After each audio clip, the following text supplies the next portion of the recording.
Bem-vindos a mais uma edição do programa Hora da Verdade, uma parceria Renascença Público. Para assinalar os 40 anos da Associação Portuguesa de Bancos, esta quinta-feira o nosso convidado é o presidente da Associação e economista, Dr. Vítor Bento. A moderar esta entrevista está comigo, Sandra Afonso, também Rafaela Bard Relvas, do Público. Uma semana depois da apresentação do Orçamento do Estado, ainda não há garantias de que será viabilizado e o debate público continua centrado nesta incerteza. É porque o documento não tem muitas novidades ou o desfecho da votação é, no atual contexto político, o fator mais importante, Sador? É óbvio, em primeiro lugar, um orçamento é um instrumento da governação e, portanto, é um instrumento que permite à governação, no fundo, fazer a sua política. Neste momento, tudo aquilo tem sido apresentado, a discussão que tem estado em cima da mesa, tem muito pouco ou nada a ver com a economia.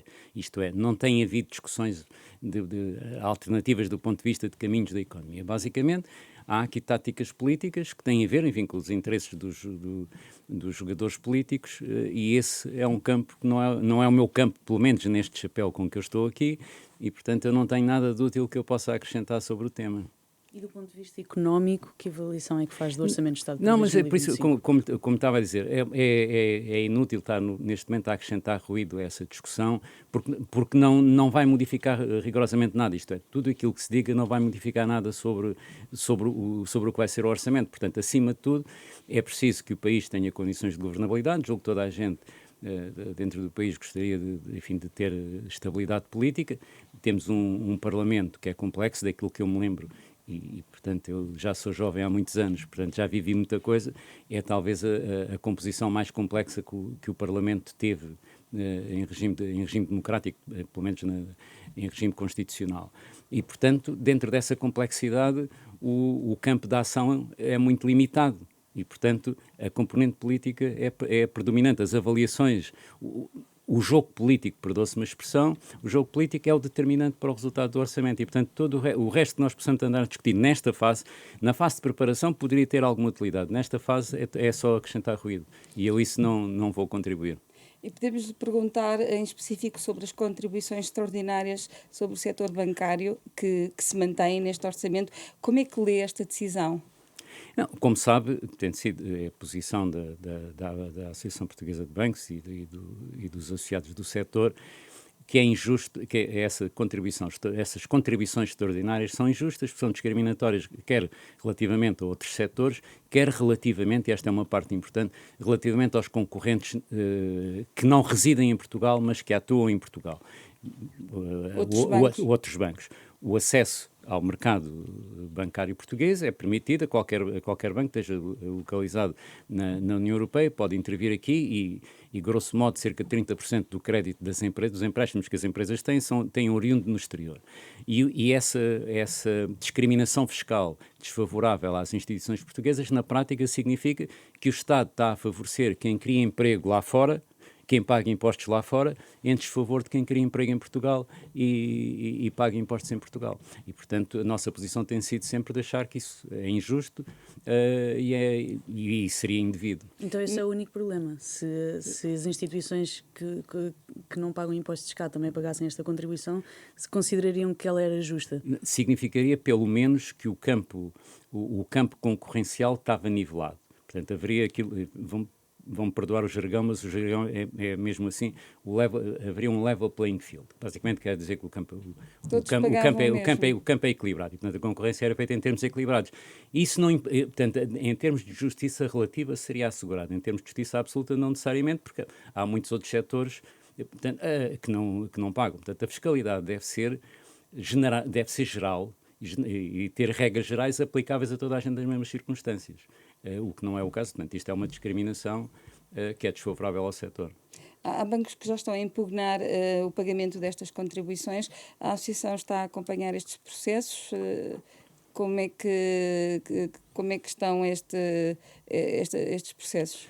A Associação acompanha as notícias sobre os processos, porque os processos têm a ver com cada uma das instituições e aí cada uma das instituições atua por si própria, no seu processo decisório e por sua conta. Portanto, são ações individuais. Mas aquilo que foi claro, nomeadamente a questão do adicional de solidariedade, que é essa que tem sido mais disputada, e aliás já houve 3 decisões em Tribunal Constitucional que deram razão aos bancos impugnantes, o que leva a que, também como foi noticiado, o Ministério Público tenha, não é necessariamente por ter preferência, é por dever do ofício, tenha suscitado a questão da uniformização da jurisprudência, no fundo para tornar esse entendimento como entendimento geral de inconstitucionalidade da medida. Recordo também que a própria Provedora de Justiça já tinha, no ano anterior, já tinha feito uma recomendação ao Ministro das Finanças para eliminar, digamos, essa tributação em particular, e estamos a falar do adicional de solidariedade que foi criado durante a pandemia para atender às questões específicas da pandemia e que se tem mantido desde então, não obstante a pandemia ter desaparecido. É quase uma espécie de um Covid longo do ponto de vista fiscal, se quiser uma brincadeira. Mas não estão por dentro destes processos em tribunal? Não falam com os vossos associados que avançaram com estas não, impugnações? Não, isso são questões individuais. Quer dizer, as questões que têm a ver com a vida de cada um são questões individuais. Portanto, nós não discutimos as políticas nem as estratégias de atuação de cada um dos seus operadores. Portanto, temos atuações conjuntas e, portanto, nós suscitamos, porque é entendimento global, que a questão é inconstitucional, nós suscitamos junto da Provedoria de Justiça a ação nesse sentido. E a Provedoria de Justiça, o que fez na altura, portanto, foi fazer uma recomendação ao Ministro das Finanças do governo anterior, a recomendação que não foi cumprida e, portanto, as ações que têm sido interpostas pelas instituições individuais têm tido o resultado que é conhecido. Mas essa é só uma, que nós estamos a falar de todas as outras contribuições, a contribuição especial sobre o setor bancário, a contribuição para o Fundo de Resolução, enfim, uma série delas. Se somarmos isso tudo, desde 2011 os bancos pagaram mais de 3 mil milhões de euros. Acha que é excessivo? É excessivo exatamente porque é desigual. Ainda acerca do Orçamento do Estado... Porque isso está em cima do IRC, que os bancos pagam como todas as empresas pagam, portanto isso é uma fiscalidade de aplicação geral, e há mais uma situação que as pessoas, enfim, em geral desconhecem, é que a banca é pagador último de IVA, portanto isto é, a banca não utiliza IVA, portanto tem as condições praticamente de um consumidor final que paga o IVA final. Tem mais facilidade em classificar de excessiva tributação do que os lucros que têm sido registados pelos bancos? É porque eu aqui tenho um elemento de comparação nos lucros, eu não tenho um elemento de comparação. E se quiser elemento de comparação para os lucros, eu posso utilizar isso, eu posso comparar os lucros da banca, os lucros em função do capital, portanto a taxa de rendibilidade. Isto é, quanto é que uma unidade de capital gera de lucros. Essa é que é a comparação sensível, porque a banca é o setor individual que tem mais capital aplicado. A banca tem cerca de 40 mil milhões de euros em capital, que é mais que qualquer setor individual. E, portanto, nós temos que comparar os lucros com o capital, em termos de taxa de rendibilidade.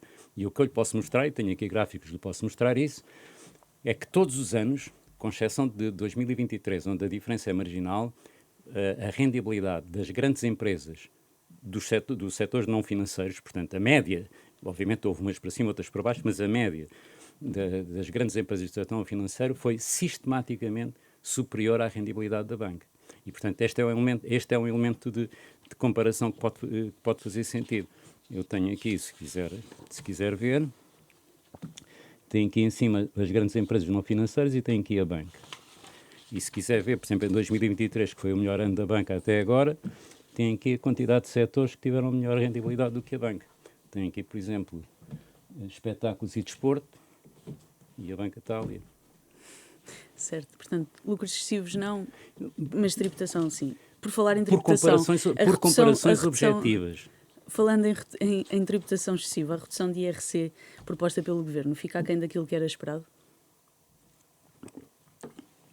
A redução de IRC é importante para a economia em geral, nomeadamente a eliminação da progressividade do IRC, porque aquilo que nós temos em Portugal, e isso é uma anormalidade, é que as empresas que têm mais lucros pagam uma taxa de imposto maior. Ora, em geral, as empresas que têm mais lucros são as empresas que aplicam mais capital. Portanto, nós estamos a taxar a acumulação de capital. Em resultado disso, nós temos uma estrutura económica que é baseada em pequenas empresas. As microempresas têm cerca de 40 e tal % do emprego.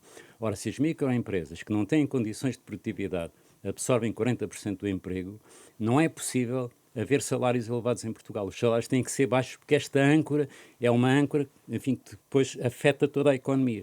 Portanto, nós precisamos ter empresas maiores. Para ter empresas maiores tem que haver mais capital investido.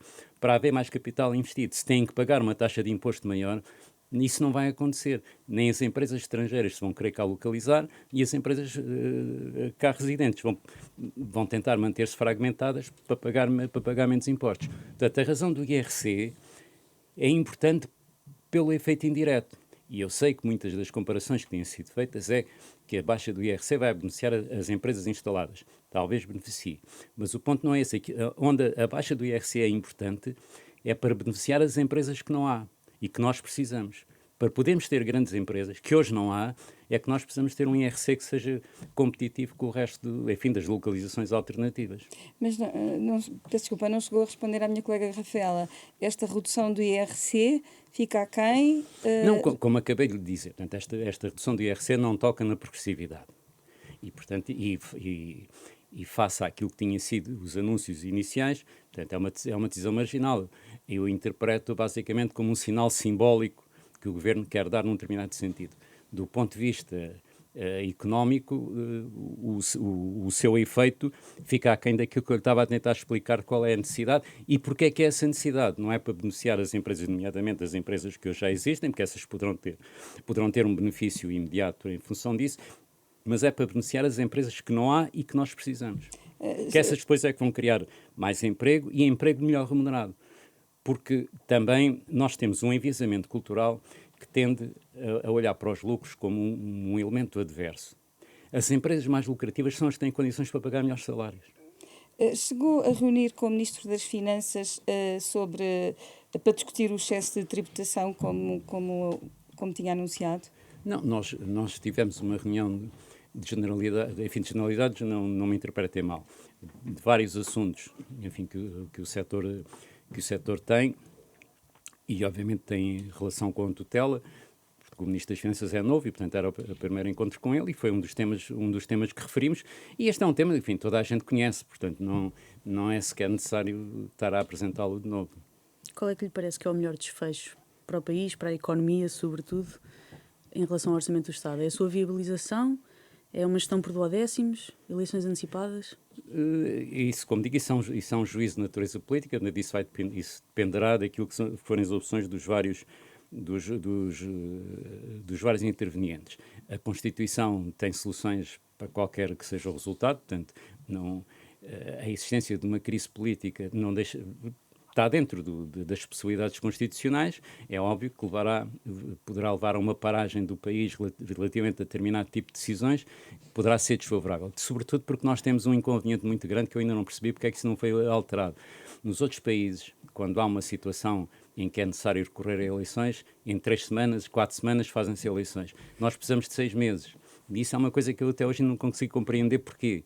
Eu sei que nós somos um país dos formalismos, e, portanto, esse excesso de formalismos provavelmente é uma complicação adicional, porque eu não sei porque é que o país tem que parar 6 meses, cada vez que tem que haver eleições. Foi anunciado que esta terça-feira o Primeiro-Ministro tomou um pequeno almoço com 12 economistas, onde se encontrava também, não espero que revele inconfidências, mas que contributos é que podem dar este grupo de economistas para o desenvolvimento da economia e para a governação do país? Enfim, como disse muito bem, portanto, eu não vou comentar o que foi dito lá dentro. Não é que tenha, também, enfim, para ser totalmente transparente, não é que tenha nada de grande novidade ou que tenha nada de muito surpreendente, e acho, aliás, que foi um gesto interessante do Primeiro-Ministro, que é tentar ouvir a sociedade civil, se quiserem, alguns representantes de especialidades da sociedade civil, como julgo que já tinha feito com outros setores. Acho que também já houve uma reunião com agentes da cultura e, portanto, no fundo, são escutações de quem se entende ter alguma representatividade na sociedade civil. Desse ponto de vista, acho útil. E aí, quer dizer, cada uma das pessoas que são ouvidas emitem as suas opiniões e depois o Primeiro-Ministro ou os governantes selecionam aquilo ou que acham interessante ou que podem utilizar, porque também admito que os agentes políticos, mesmo que achem muitas ideias boas, podem considerar que não têm condições políticas de as utilizar, mas o facto de quererem saber o que se pensa, parece-me que isso é saudável. Quer destacar alguma ideia boa? Não, não quero. Quer dizer, ideias boas há muitas, mas daquelas que possam ter sido discutidas lá dentro, não, porque isso estaria a cometer uma inconfidência, e eu acho que nós estamos a entrar num mau caminho em Portugal, acho mesmo que estamos a entrar num mau caminho com o excesso de comentários que se fazem, sobretudo sobre conversas que deviam ter uma natureza privada. Se nós não conseguirmos manter níveis de confiança, o desenvolvimento das sociedades, e isso é testemunhado, depende muito dos níveis de confiança que existem na sociedade, na confiança interpessoal, as confianças institucionais. E nós estamos a entrar por um caminho de deterioração das bases de confiança nas quais deve assentar o nosso desenvolvimento. E isso, confesso que é uma coisa que me preocupa. Vou-lhe contar uma história, já agora só para animar. Eu fiz parte do Conselho de Estado. E o Conselho de Estado está estatuído, não se pode comentar cá fora o que se discute no Conselho de Estado. É a primeira vez que eu participei na reunião do Conselho de Estado, lá fiz a minha intervenção, como toda a gente fez as suas intervenções, e qual não é a minha surpresa? Quando chego a casa, ligo uma das televisões e estava um jornalista a dizer o que eu tinha dito. E isso, portanto, para mim, esse foi um episódio que me marcou institucionalmente. Isso, quer dizer, o meu respeito pelas instituições não melhorou nesse momento. Eu acho que isso é uma má prática e, obviamente, isso manifestar-se-á em deterioração da qualidade da sociedade. A liberdade de imprensa e a circulação de informação não não tem é nada a ver uma uma coisa com outra. A liberdade de imprensa é uma coisa. Pelo contrário. A liberdade de imprensa é uma coisa. Portanto, agora, o que não é... As pessoas que estão obrigadas ao segredo de Estado... Essas é que têm a obrigação de velar. Isso é um princípio fundamental. Quer dizer, todos nós podemos estar vinculados, até por razões contratuais, a questões de segredos. E aí temos a obrigação de respeitar. Isso é não só um dever de respeito, como é um dever de institucionalidade. Avancemos para outro tema, a garantia pública. Porque o jornalista não esteve na reunião. É como o meu ponto, eu não estava a fazer a crítica ao jornalista. Devíamos estar. O jornalista, não necessariamente. Não. Institucionalmente, se não houver matérias de reserva, as sociedades não funcionam. Ou funcionam mal. Certo. A garantia pública está publicada, a regulamentação, mas ainda faltam alguns passos. Estamos neste momento no período para adesão dos bancos. Como é que está a correr esse processo? Os bancos estão interessados em disponibilizar a garantia pública? Qual é que espera que venha a ser a adesão? A expectativa que eu tenho é que a adesão seja elevada, mas gostava de ressalvar, portanto, que as decisões de aderir ou não aderir ao protocolo que faz parte dessa medida é individual de cada um dos bancos. Não há nenhuma concertação sobre o assunto, não há nenhuma combinação. Cada um dos bancos, portanto, a associação participou com o Governo, foi auscultada pelo Governo, isto não são negociações, o Governo, enquanto entidade legisladora, ouve as partes interessadas sobre a matéria, no sentido de tentar evitar que haja problemas de operacionalidade na implementação, e, portanto, nós demos o nosso contributo a esse nível. Mas depois, relativamente à implementação, cada uma das instituições fala por si, por sua responsabilidade, por sua vontade e em processo de decisão individual.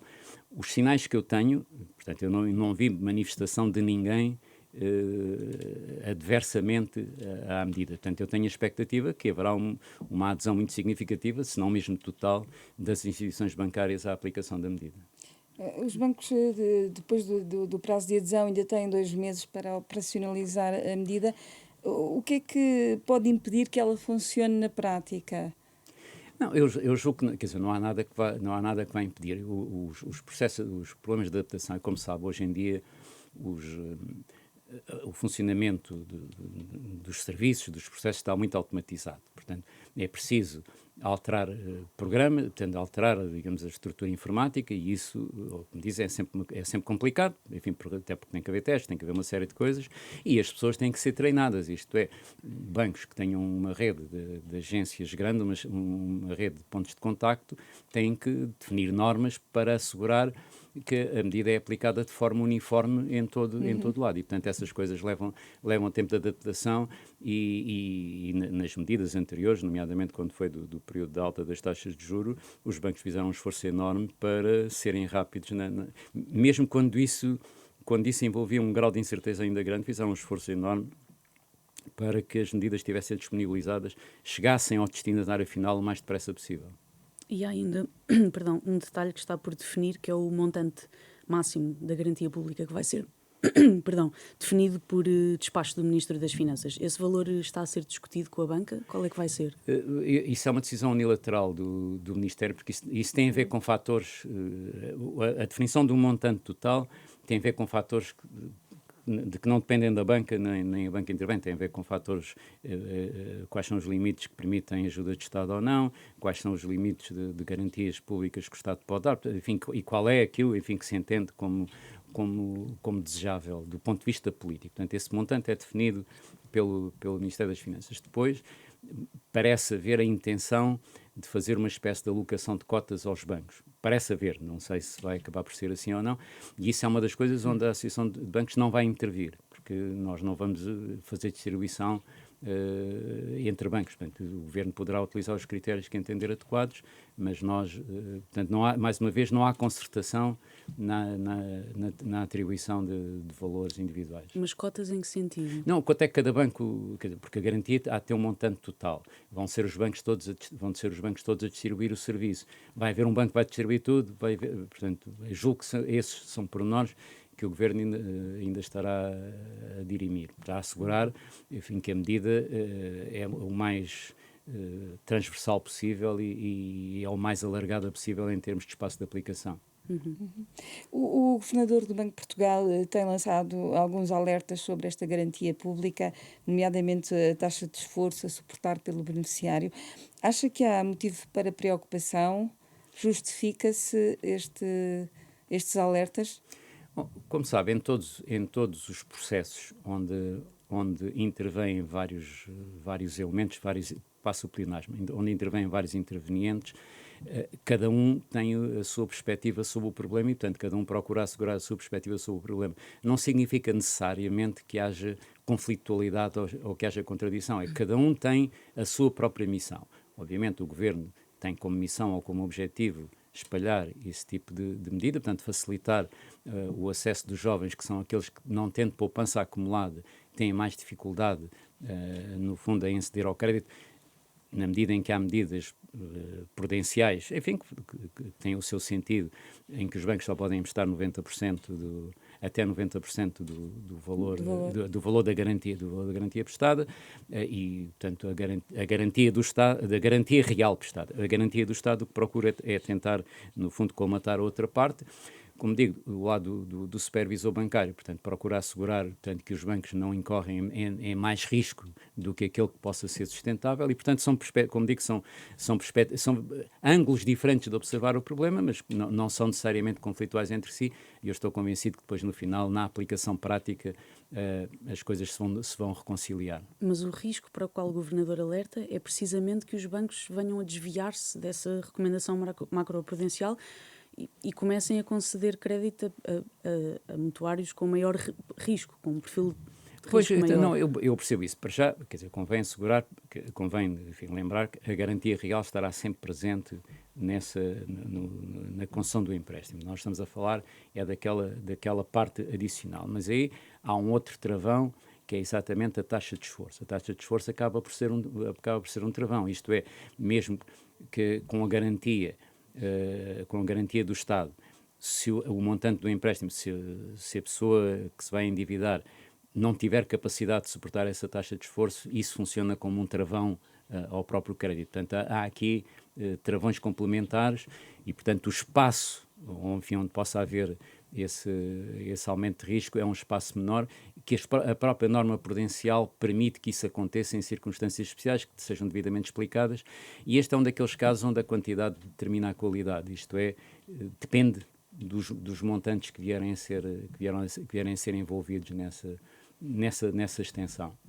Esta taxa de esforço também não funciona de outra forma, que é impede ou deixa de fora jovens com salários mais baixos, que são a maioria. E se quisermos ver as coisas noutro prisma, quem cumpre os critérios, no fundo, não precisa da garantia pública para ter acesso ao crédito à habitação. Não, há situações onde pode. Quer dizer, você pode ter um jovem, por exemplo, que tenha um bom emprego, tenha começado agora a trabalhar, tem um bom emprego, mas não tem poupança acumulada. E, portanto, não tem capacidade de pagar a entrada. mas tem capacidade de pagar o empréstimo. E, portanto, esse, na minha interpretação, é o segmento que basicamente vai ser atingido Pode pela medida. usufruir Quem não tem capacidade de pagar um empréstimo é da vida, quer dizer, obviamente não tem essa capacidade, mas já não tinha, não é? E essas questões de insuficiências têm que ser resolvidas noutro campo. Se forem consideradas um problema social, têm que ser resolvidas noutro campo, não são resolvidas no campo do crédito. Ainda assim estamos a falar de uma margem de população muito limitada.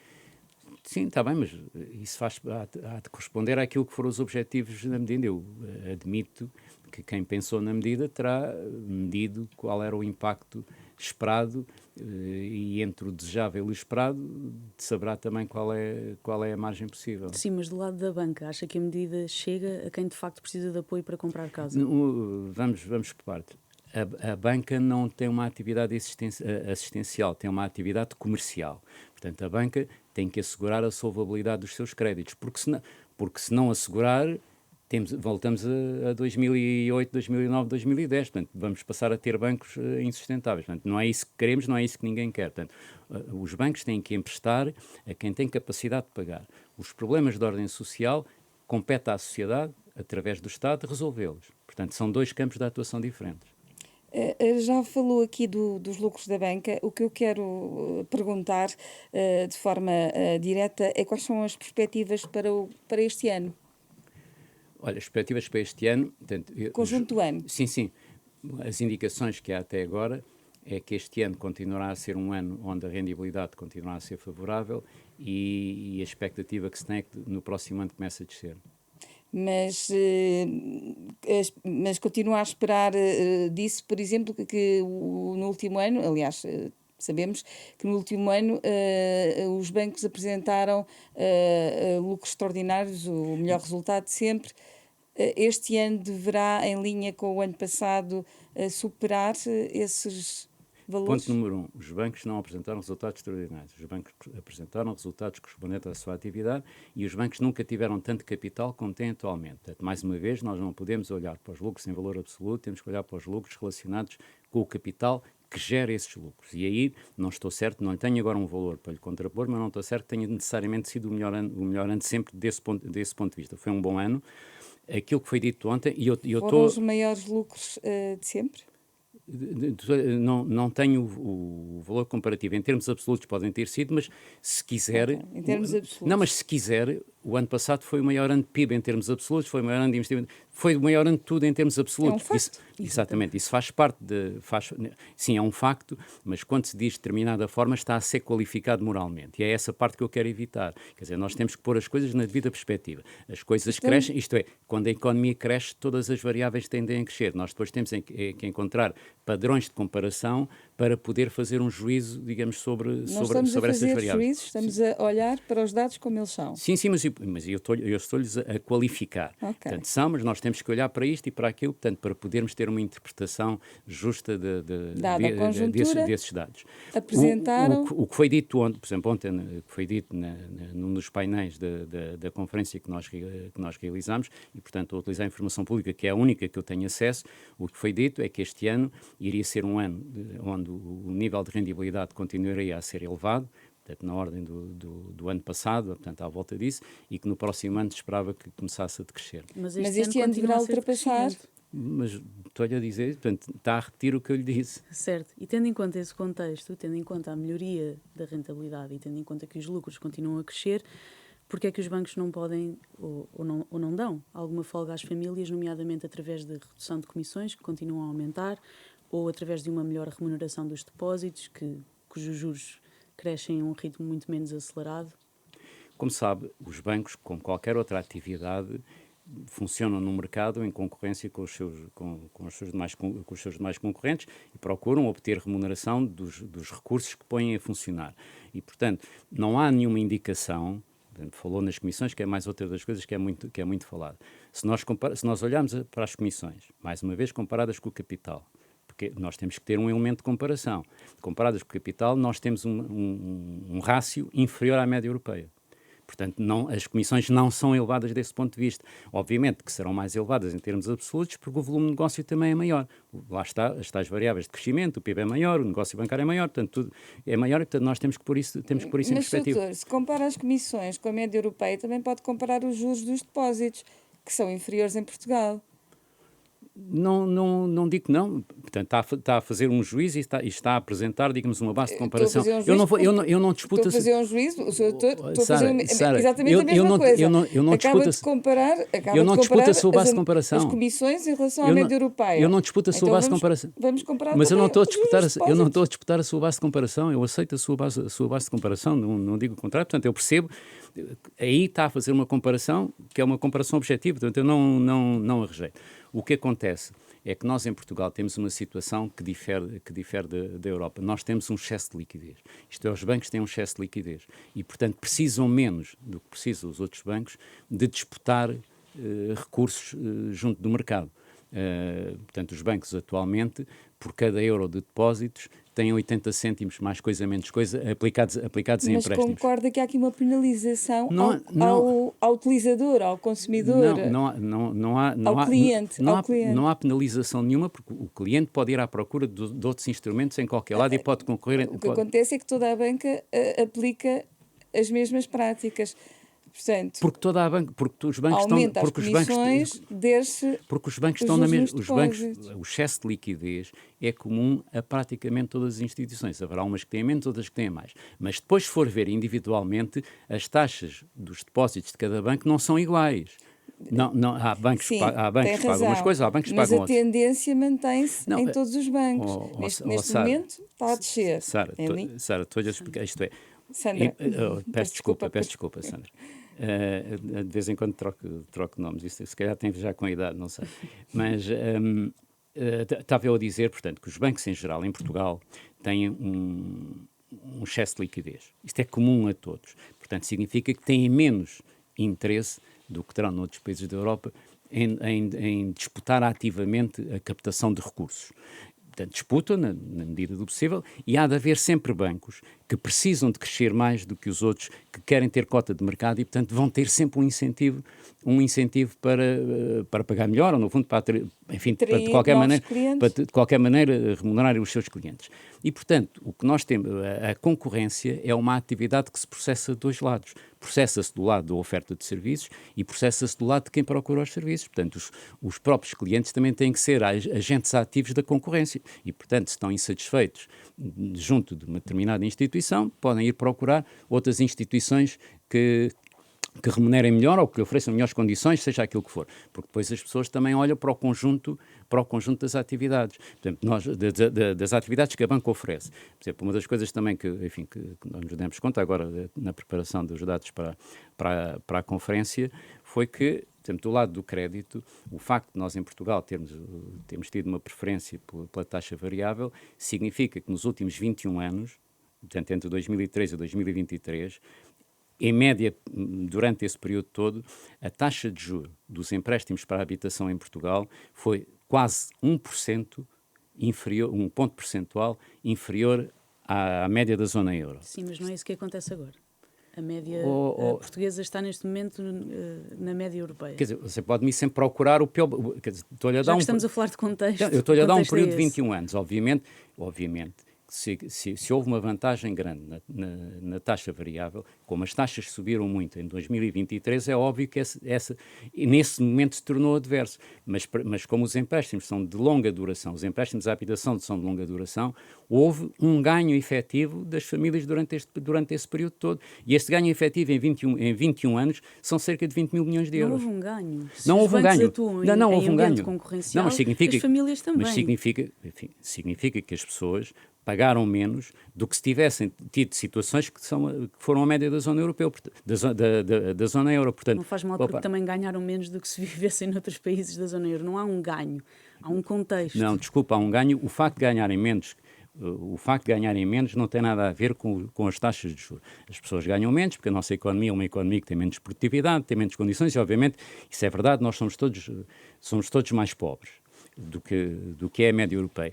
Mas em termos das condições do crédito, isso é universal. O mercado é unificado, é um mercado da zona euro. As taxas de juros, quando há taxas de juros, são taxas de juros para toda a zona euro. Toda a gente está sujeita às mesmas taxas de juros. Pode haver preferências diferentes e, portanto, a Euribor é igual em todos os países da zona euro e, portanto, em Portugal há pessoas que provavelmente também, se for ver os níveis de crédito individuais, se calhar também são mais baixos em Portugal, precisamente porque umas pessoas têm menos rendimentos, podem ter menos crédito, portanto, têm empréstimos de menor dimensão do que têm na zona euro. Eu, quando estou a fazer esta comparação dos 20 milhões, estou a utilizar o saldo do crédito que nós temos em Portugal. Não estou a utilizar o saldo, porque aí a diferença seria maior, mas essa seria uma comparação injusta.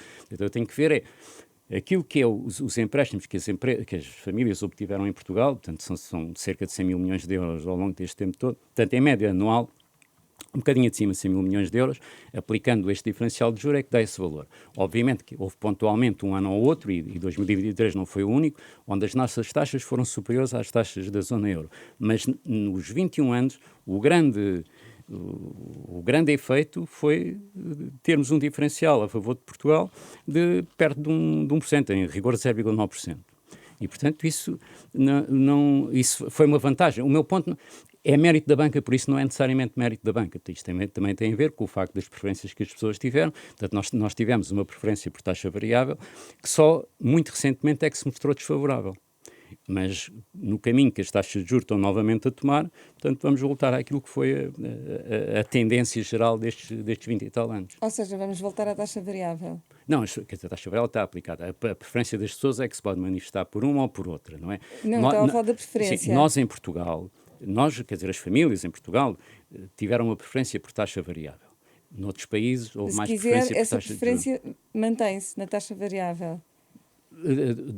Durante este período de subida houve algumas mudanças por parte o dos Banco de clientes. Portugal tem tentado que as famílias optem por uma taxa mista. Mas isso é daquelas coisas, quer dizer, que isso depende da preferência das pessoas. E, acima de tudo, o que é importante é haver literacia financeira. Sim, é muito importante que as pessoas estejam habilitadas a escolher aquilo que consideram mais favorável. Talvez, no momento de pico de taxas de juros, talvez não seja o melhor momento para passar para taxa fixa, por exemplo. Mas isso é um juízo, quer dizer, que as pessoas têm que fazer por si próprias, que nenhum de nós sabe qual vai ser o futuro. Eu não lhe sei dizer, eu posso ter uma expectativa, mas eu não sei dizer se para o ano ou para o outro ano as taxas de juros vão ser maiores ou mais baixas do que são atualmente. Posso ter uma expectativa e posso explicar a expectativa e tudo mais, mas isso é um bocadinho irrelevante. Cada um é que tem que fazer o juízo que lhe é favorável. O que é facto é isso. E, por outro lado, e outra coisa importante, é que grande parte das famílias portuguesas têm habitação própria graças ao crédito bancário. Uhum. A estimativa é grosseira, mas eu estimo que cerca de 2/3 das famílias, enfim, que têm habitação, há uma parte que é arrendada, a outra parte que é proprietária, mas cerca de 2/3, é uma estimativa grosseira da minha parte, mas que não deve andar muito longe da verdade, 2/3 só obtiveram a habitação e no momento considerável oportuno, graças ao crédito bancário. O que é ótimo para a banca, porque é o negócio da banca emprestar dinheiro. Vamos ser justos. Mas eu não percebo, digamos, essa qualificação. Eu acho que é ótimo para as famílias. É ótimo que seja ótimo para as famílias. Todos. Não, sabemos, é ótimo para as famílias. Os bancos aqui são meramente instrumentais. Obviamente que os bancos estão no negócio para fazer negócio, da mesma forma que o supermercado está no negócio para vender produtos, da mesma forma que uma empresa de eletricidade está para vender eletricidade, da mesma forma que um taxista está para vender viagens de táxi. Isto não é pejorativo. Não, claro. O negócio da banca é emprestar dinheiro. Claro. E desse ponto de vista, ajudar os outros a resolver os problemas dos outros, ajudar os outros a resolver as suas necessidades. E no caso, por exemplo, das famílias, as famílias ao longo da vida, em geral, têm capacidade de poupança para comprar uma casa. Têm essa capacidade. Só que essa capacidade só se manifesta praticamente no fim da vida ativa. E o que a banca proporciona a essas pessoas é poderem comprar a casa hoje com o dinheiro que vão receber ao longo da sua vida. Sr. Mas vamos contribuir para a literacia financeira de quem nos ouve, quem nos lê. Os bancos também guardam, são os... reservam o dinheiro das pessoas, dos aforradores. E agora, voltando aos depósitos, O governo voltou a mexer nas condições dos certificados de aforro. E agora que estamos numa situação em que os juros voltaram a baixar, ou estão de novo a baixar, acha que este produto do Estado vai voltar a competir com os depósitos da banca? O- o- esse produto compete permanentemente com os depósitos da banca, como compete com outras fontes de aplicação de liquidez. Pode ter condições melhores, mais vantajosas ou menos vantajosas, conjunturalmente, tem outras condições, basicamente os certificados de aforro, tirando os primeiros 3 meses, são depósitos à ordem.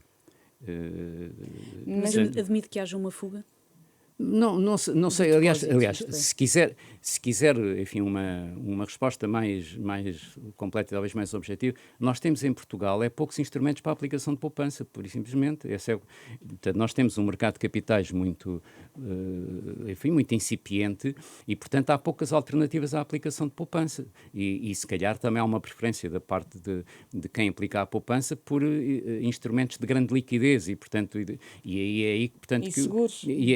E, portanto, é aí que os depósitos se apresentam, de facto, como uma alternativa, que dá liquidez, dá segurança, dá tudo mais.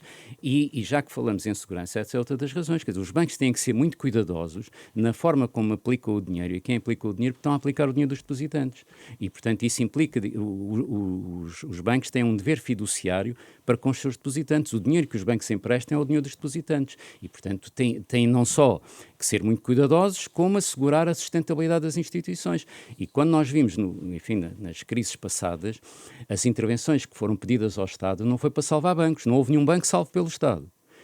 O que houve foi para salvar depositantes. Isto é, se o Estado não tem intervindo, o que teria acontecido é que os depositantes dessas instituições, enfim, que falharam, teriam que ser os depositantes a ser chamados a pagar esses prejuízos. E, portanto, o Estado evitou isso. E, portanto, é a responsabilidade dos bancos preservar o dinheiro dos depositantes e, portanto, dar-lhes segurança. E, portanto, daí que os depósitos tenham uma grande preferência, enfim, da parte da população. Mas o que nós temos em Portugal de facto, uma grande escassez de instrumentos para a aplicação de poupança. E falando nas crises passadas, e olhando agora para o futuro, o Banco de Portugal vai aumentar a chamada reserva contracíclica de fundos próprios em 2026. É um nome grande para dizer que, na prática, os bancos vão ter de criar uma almofada de capital adicional. Estamos a entrar num ciclo de maior risco que justifica esta maior preocupação por parte da banca? Não, de parte da banca, não, por parte do Banco de Portugal. Não, eu julgo que não, agora sinceramente, quer dizer, sem tentar, sinceramente tem sido sempre, estou a dizer, sem tentar fazer qualquer evasão. Os bancos portugueses hoje têm um nível de capital muito elevado, compara muito favoravelmente com a Europa e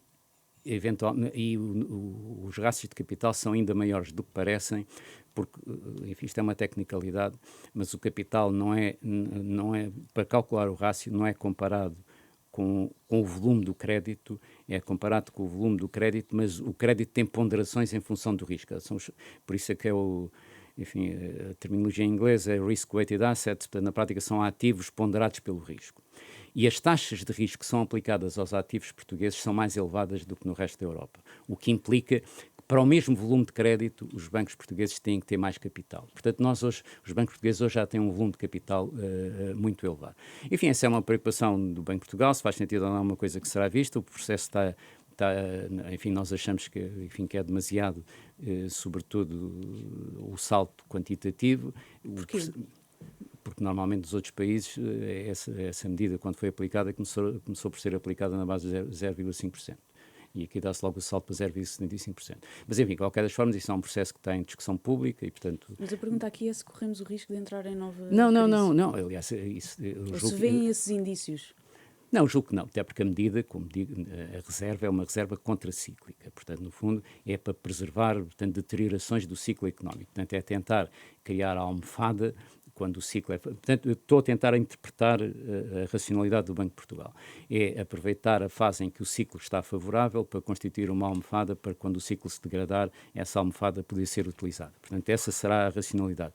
Não significa nenhum juízo de que estamos na iminência de seja daquilo que for. É mais um juízo cautelar previdente desse ponto de vista. Portanto, e depois pode discutir-se, enfim, se faz sentido ou não faz sentido, ou se aquilo que já existe, e já é muita coisa, se não é suficiente. Porque depois também voltamos à discussão do início, quer dizer, se tem que haver mais capital, tem que haver mais remuneração do capital para o capital poder ser atraído. Temos que avançar na nossa entrevista. A Associação Portuguesa de Bancos surgiu há 40 anos. Alguns dos bancos fundadores já desapareceram, é o caso do BES, cujo julgamento arrancou esta semana. Sabemos que o negócio da banca foi evoluindo, mas podemos algum dia garantir que não voltamos a ter um novo BES? Nisto, como em tudo na vida, nunca há certezas relativamente ao futuro. Portanto, o futuro é sempre contingente por várias razões. Nós amanhã podemos ter um terremoto igual ao de 1755 e ninguém está a contar com isso. Portanto, a única coisa que nós podemos fazer é tentar extrapolar com base nas condições que temos, e as condições que hoje temos são situações muito confortáveis do ponto de vista de resiliência. Como acabei de dizer, portanto, os bancos têm um nível de capital muito elevado, têm o balanço limpo, livraram-se dos ativos que não, enfim, ou que estavam danificados, ou que não geravam rendimento, ou foram vendidos, ou foram imparizados, enfim, é um neologismo, e portanto foram resolvendo isso, e portanto hoje têm, digamos, as condições sólidas, e portanto estão seguros, e portanto não é previsível, com a informação que hoje existe, que possa haver uma situação como aquela que houve em 2008, 9, 10, 11, 12. Portanto, hoje essa situação, comparando as condições de hoje com as condições daquela altura, claramente, se passássemos por uma turbulência como aquela, com as condições de hoje, a turbulência seria passada com mais tranquilidade. É talvez a melhor comparação que possa ser feita. Porque, entre outras coisas, além dos rácios de capital, como disse, e da solidez do balanço, houve também uma melhoria muito significativa na qualidade da governação societária dos bancos. Arrependeu-se de ter aceitado o convite para liderar o BES? Sabe, eu na vida não tenho, enfim, não tenho propriamente arrependimentos, porque nós quando tomamos decisões com base nas condições do momento em que as temos que tomar. A avaliação pode ser boa ou pode ser má, as circunstâncias supervenientes podem-se modificar, mas não é justo fazer juízos sobre o que foi feito com base nas circunstâncias supervenientes. Portanto, com base na informação que eu tinha na altura e aquilo que me foi dito e aquilo, enfim, que me foi de certa forma assegurado, eu tomei a decisão que tomei. Não vou dizer hoje que tomava a mesma, porque hoje tenho outro conhecimento.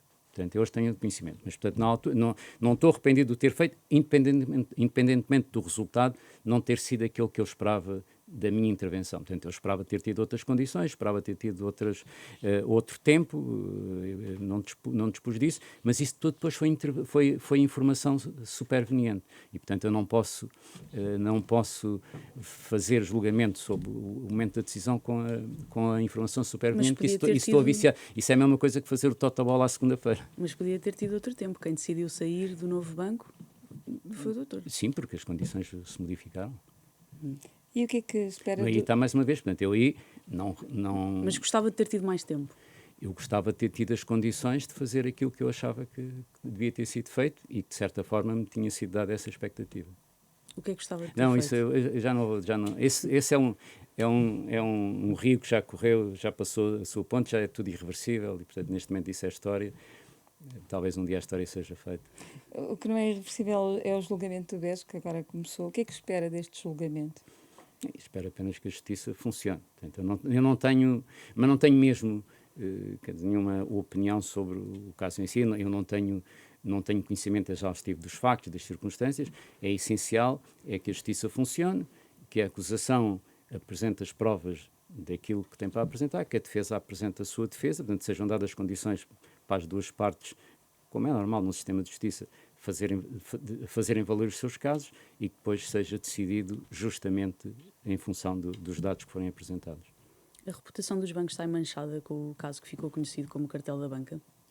Eu julgo que não, espero que não. Primeiro porque e isso já foi reconhecido publicamente por quem de direito, a terminologia de cartel não é aplicável àquele caso. Isso foi reconhecido? Não é isso, é reconhecido pela própria autoridade de concorrência. A semântica pode não ser do agrado dos responsáveis da banca, mas aquilo que aconteceu e que foi dado como provado é que houve uma prática concertada de troca de informação comercial entre bancos que eram e são concorrentes. Isto foi o que aconteceu. Sim, mas eu não lhe vou fugir à questão. Só estou a dizer, isto violou a lei da concorrência. Só lhe estou a dizer é que a semântica tem significado. Isto é, as taxonomias têm significado.